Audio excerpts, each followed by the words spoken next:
That Hashem is the all-powerful, Hashem is in control of everything, is the omnipotent, right? He is omnipotent. Right? The all-powerful. I think we've seen several nisim. I mean, there's absolutely no logical reason, I think you'll agree, that the small band of fighters in 1948 compared with 5 fully armed regular armies of Arab nations who came to attack Israel. Why we're still here, I have no idea. I think there's only one reason. I think it was a nes. And I think the nisim have to continue for us to continue to still be here. I think the nisim are still there. I think that for us, in 1948, what were the only planes that the Sherut Avir first had? They were Messerschmitts. The same planes that the Germans tried to use to annihilate us were the ones we were using to defend ourselves. I think that's a nes right there. I think it was a nes when we got the French to help us. The French, who have now proven to be tremendous anti-Semites. They found their reasons to sell us weapons, and we found our ways to use those weapons to survive. I think that the Americans, the United States of America, filled with anti-Semites, and thank God filled with Jews in powerful enough places, can now send us billions of dollars in aid, economic and military. I think that's a nes there. I think that if we cut that nes off by shooing the Arabs out, by when you, Bezos Hashem, become prime minister, by their skirting off to Jordan on trucks, out of fear, out of awe, I think that when we sever the line of money, military and economic, coming from America, I think that we're cutting off our own nes, and I think that is what's meant by Akel HaGadol HaGibor v'Noroy Akel HaYon. That's what's happening right now, and that's what we're witnessing right now, not what will happen after we do something, as you suggest.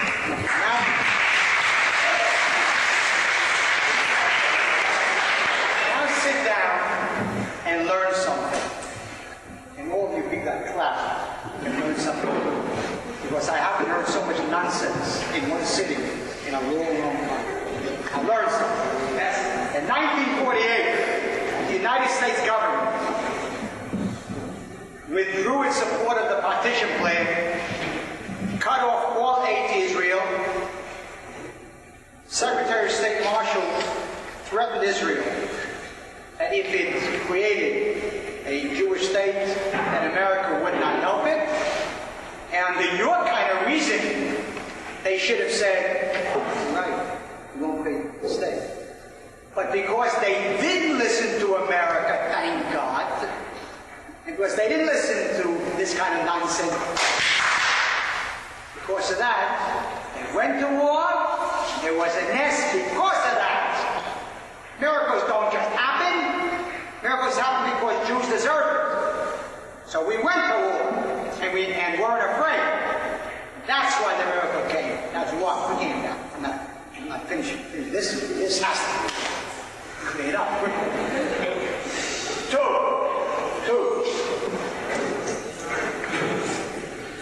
What's the difference between 1967 and 1973 war? 1967, we won a war in 6 days. Lost a minimal amount of people. 73, bloody, beaten, horrible war.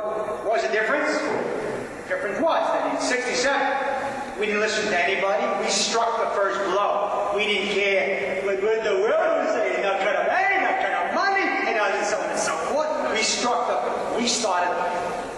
that war. Thank God. We didn't wait for them to start it. Thank God. In 73, we had people like Olga Thayer, who will not be ever forgiven for that horror she did. And Moshe Dayan, who warned the day before that tomorrow there's a war. It wasn't, no one was surprised with nonsense. They knew it was coming, and she said, we can't start it because America has to know that we didn't start it, because otherwise they won't help us. We lost 4,000 soldiers because of that sick kind of thinking. The worst thing that can happen to us is for America to keep giving us money. It's like a junkie today.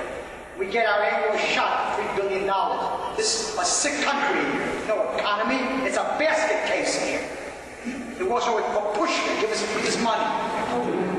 You want a strong country, a powerful country, it has to learn to stand on its own feet. You don't take charity. The day that I'm Prime Minister, we automatically cut off economic aid. I don't want money from America.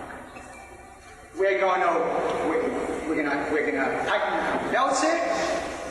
We're gonna stop importing colored EVs and German cars, and we'll learn to work and to work hard and to have industry and private capital and investment. That's how a country is strong. We are a protectorate today. Everything that we do, Washington says yes or no, and we give in. Last week, in 1 week, 5 issues, Washington said no, and we said no on the Black Hebrews, on the Arab citizens from the U.S. coming here, on South Africa, issue after issue. There's a high commissioner here called the U.S. ambassador. I don't want their money. Their money doesn't help us, because their money gives them the leverage. What happens tomorrow when Reagan says you either give up the West Bank or you don't get money? So you're going to say, we're not going to get money. If I'm the Prime Minister, he'll be told to shove his money. And that's called faith. You people now learn the lesson and stop clapping for stupid things.